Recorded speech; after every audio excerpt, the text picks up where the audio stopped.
Hello everyone.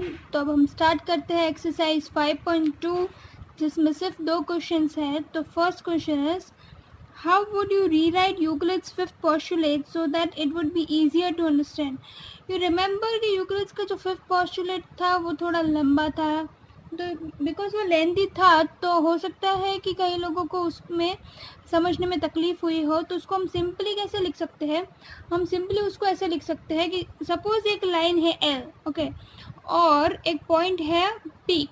तो for a line, for every line L and for every point P that is not lying on L, L पे जो line नहीं करती है, कितनी lines होगी जो इससे भी पास होती हो और एल से पैरेलल भी हो।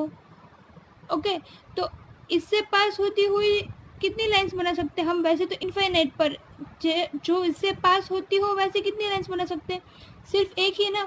तो we can say that, see again listen, for every line L and for every point P not lying on L, ये पॉइंट जो है वो एल पे नहीं लाई कर रही है, there exist a unique line M passing through P, इधर से पी से पास होती हुई, and parallel to L, L से भी पास हो, एल से पैरेलल भी हो और पी से भी पास होती हो, वैसे कितनी लाइंस होगी, सिर्फ एक लाइन। ओके, तो ये इजीली हम लिख सकते हैं।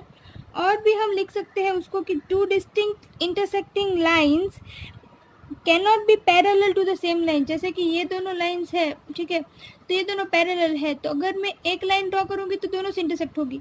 पर अगर मैं दो इंटरसेक्टिंग लाइंस पास ड्रॉ करूँगी, जैसे कि ये है और ये है, ठीक है, तो इन दोनों से कोई एक लाइन ऐसी होगी कि जो दोनों से पैरेलल हो, तो पॉसिबल ही नहीं है ना। अगर मैं इससे पैरेलल लाइन ड्रॉ करूँ तो ये जाके इधर इंटरसेक्ट हो जाएगी, और इससे पैरेलल ड्रॉ करूँ तो इसको इंटरसेक्ट हो जाएगी, तो ये पॉसिबल ही नहीं है।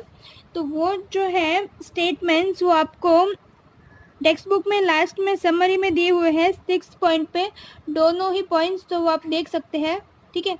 अब हम देखते हैं क्वेश्चन नंबर 2। तो क्वेश्चन नंबर 2 क्या है, क्वेश्चन नंबर 2 है does the fifth postulate imply the existence of parallel lines, explain.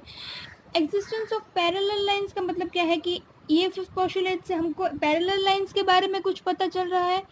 तो हाँ, हम देखते हैं कि देखो, अगर इफ़ वी से दैट दो कोई पैरेलल लाइंस है, ठीक है, तो उनसे कोई एक लाइन पास होती है, जैसे हमने देखा था कि if a line intersects two lines such a way that it makes some interior angles, तो ये कुछ इंटीरियर एंगल्स बना रही है, okay, it makes an interior angle, but what the sum it may be, इन दोनों का सम कुछ भी हो, बट तो भी ये कभी भी इंटरसेक्ट ही नहीं हो रहा है, उसका सम अगर लेस देन 180 हो या ग्रेटर देन 180 है, अगर वे कभी भी इंटरसेक्ट ही नहीं हो रहा है तो क्या होंगे, ये दोनों कैसी होंगी, पैरेलल लाइंस होगी। समझ में आ रहा है ना।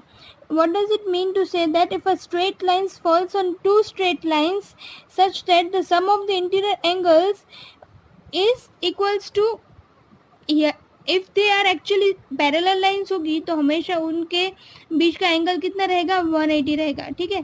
तो अगर इन दोनों का एंगल 180 रहेगा, इन दोनों का और इन दोनों का, तो वो हमेशा कैसे रहेंगी, एल और एम पैरेलल, ठीक है।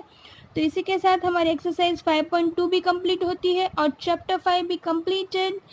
सो keep watching easy study and like, share and subscribe the videos for more better content. Bye bye.